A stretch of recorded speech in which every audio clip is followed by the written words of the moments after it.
Salamünaleyküm dəyərli Kimya 8-ci sinif 2.1-ci mövzu, yəni kimya və rabitə oktet qaydası mövzusunun kitabdakı tapşırıqlarının həllərinə baxaq. Bismillah. Dəyərli dostlar, öncəliklə nə edəcəyik biz? Öyrəndiklərinizi tətbiq edinə baxacağıq, sonra da öyrəndiklərinizi yoxlayın söhbətini həll edəcəyik bərabər. Bizim birinci söhbətimiz nədir? Bir dəqiqə qoy bunu seçək.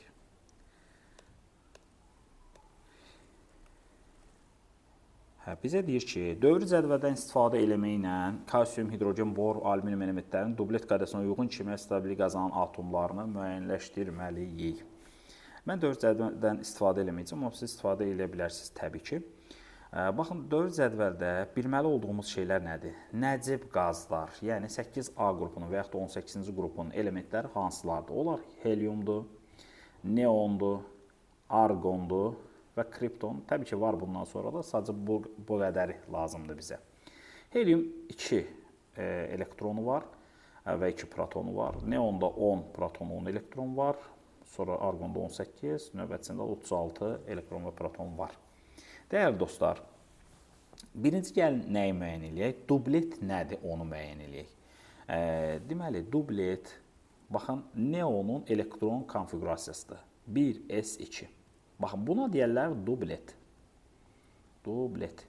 Yerdə qalan nəcib qazların, yəni 8A qrupunun elementlərinin hamısının elektron sonluğu NS2, NP6 qurtarır. Buna da deyərlər oktet. Dəyişirlər, bu nədən qaynaqlandı? Qoy, bunları bir-birisi üçün yazım. Bu neonun elektron konfiqurasiyasına diqqət edin. Neonda belədir, 10-cu element olduğunu görə, baxın, 1s2, 2s2, 2p6. Fikir verin, S2P6 ilə qurtardı sonu. Və yaxud da argonu götürək. Argonda da eyni qaydadır, 18-ci elementdir. Deməli, 1s2, 2s2, 2p6, 3s2, 3p6. Qısası, baxın, burada da S2P6 qurtarır. Həmçinin kriptonda da 4s2, 4p6 qurtarır. Qısası, bunların elektron konfiqurasiyası S2P6 qurtarır. İndi gələk növbəti söhbətimizə baxaq. Bizə hansı elementlər verib? Verib kalsiumu. Dəyərli dostlar, kalsium 20-ci elementdir. Və kalsium özünə ən yaxın olan nəcib qaza oxşamalıdır. Özünə ən yaxın olan nəcib qaz da argondur. Yəni qısası normalda karbon, daha sonra kalsium 1s2, 2s2, 2p6, 3s2, 3p6, 3d0, 4s2. Baxın, bizim bu mübarək kalsium bu şəkildədir. İndi bunun deməli, argonu oxşaması üçün bu 20 elektron yox, bu 2 elektron getməlidir, 18 elektron qalmalıdır. Yəni, bu şəkildə olmalıdır. Gördüyünüz kimi, bu şəkildə olur oktet. Dublet olmadı. Deməli, kalsiumumuz dublet ola bilməyəcək. Bağışda kalsium. Keçdik növbətisinə. Sonra bir də var hidrogen. Bu hidrogen dediyimiz bu yazıq. Bircə dənə elektronu var. 1s1. Bunun artıq oktet olmaq şansı yoxdur, dublet olmaq şansı var. Yəni, özünə ən yaxın olan nəcib qaz gördüyünüz bu heliumdur. Çünki 2 elektronludur. Bunda 1 elektronu var. 1 elektrondan bu oxşaya bilər nəyə? Oxşaya bilər heliuma. Deməli, bu dublet ola bilər. Yəni, bu böyüyəndə 1s2 şəklində ala bilər. Kimləsə elektron alacaq və yaxud da şərikinə istifadə edəcək.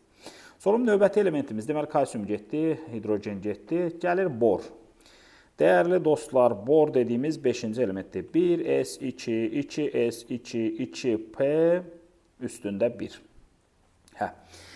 Buna diqqət edək dəyərlər. Bu bor dediyimiz element nə edə bilər? Özünə ən yaxın olan nəcib qaz. Baxın, bunun xarici elektron təbəqəsi S2P1-dir. Yəni, bu 5-ci elementdir. Bu 5-ci element, əgər özündən bu xaricdə olan bu 3 dənə elektronu verərsə, nə olacaq? Dublet olacaq. Və yaxud da bu gördüyünüz, əgər 3 dənə özünə elektron, 3 dənə yox, daha doğrusu, neçə dənə elektron qəbul eləməlidir? Deməli, 3 dənədir, 5 dənə elektron. 5 dənə elektron qəbul edib oktetə qalxmalıdır ki, bunu da eləyə bilmir. Deməli, dəyərli dostlar, bu bor dediyimiz nə edirmiş? Bu bor dediyimiz 3 dənə elektron verərək ola bilirmiş dublet. Təbrik edirəm, bor səni də, sən dublet ola bildin. Keçək alüminiuma. Alüminium elementi. Alüminium elementi də 13-cü elementdir.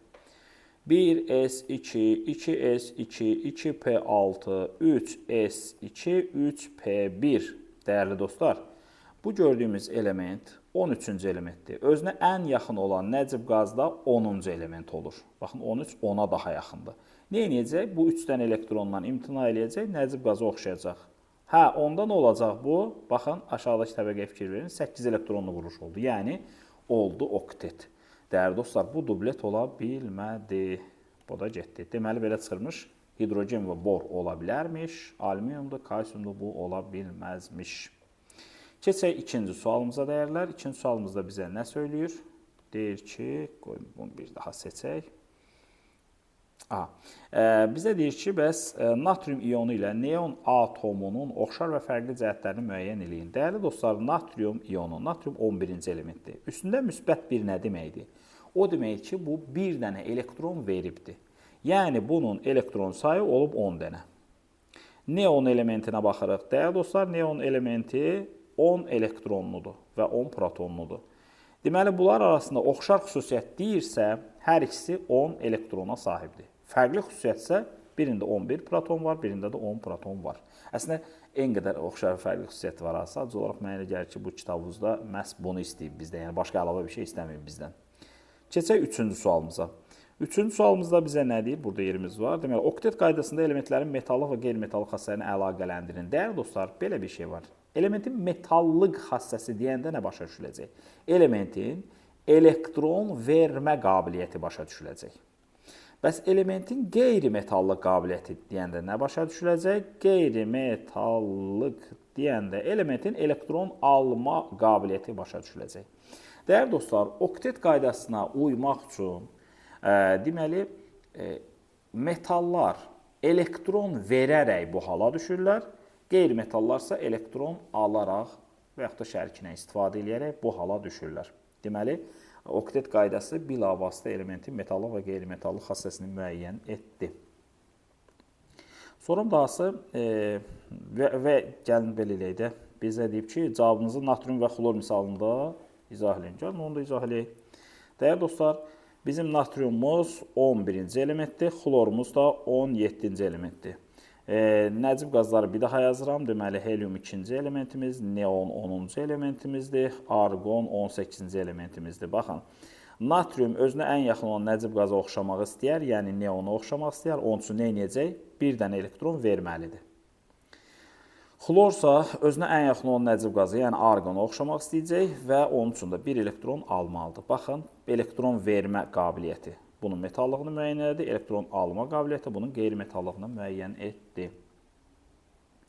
Keçək tapşırığımızın növbəti hissəsinə. Yəni nəyə? Deməli, öyrəndiklərinizi tətbiq edin məsələsi. Deyir ki, alüminium kimyəvi stabilliyi, daha doğrusu atomun kimyəvi stabilliyi nə deməkdir? Cavabınızı bir nümunə üzərində izah eləyin.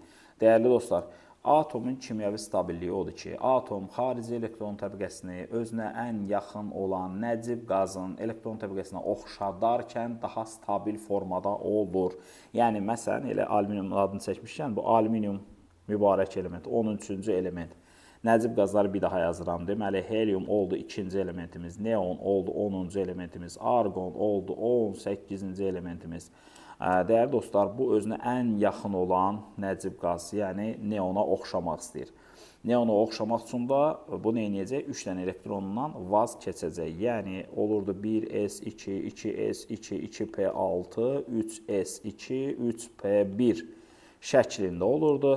Nəcib qazların elektron konfiqurasiyası, yəni s2p6, baxın, s2p6, bu quruluşu əldə eləmək üçün, bu okteti əldə eləmək üçün alüminium bundan vaz keçəcək. Bu da olacaq onun deməli stabil forması. Keçək növbəti ikinci sualımıza. İkinci sualda bizə nə deyir? Flor və alüminium atomları xarici təbəqələrə oktet qaydasına uyğun tamamlanma sxemini tərtib edin. Alüminiumu zaten yazdıq yuxarıda. Yəni florda yazaq. Flor atomu 9-cudur. 1s2, 2s2, 2p5 dəyərlilər. Baxın, florun xarici elektron təbəqəsi s2p5-dir. Bunun ən yaxın olan nəcib qaza oxşaması üçün bir elektron qəbul etməsi lazımdır. Yəni, bu ona oxşaması üçün, flor 9-cu elementdir, ona oxşaması üçün nə etməlidir? bir dənə atom, daha doğrusu elektron qəbul eləməlidir və nəticədə flör olmalıdır. 1s2, 2s2, 2p5, daha doğrusu p6 flör iona çevrilməlidir. Dəyərli şagirdlər, diqqətinizə görə təşəkkürlər. İnşallah növbəti dərslərdə görüşərik.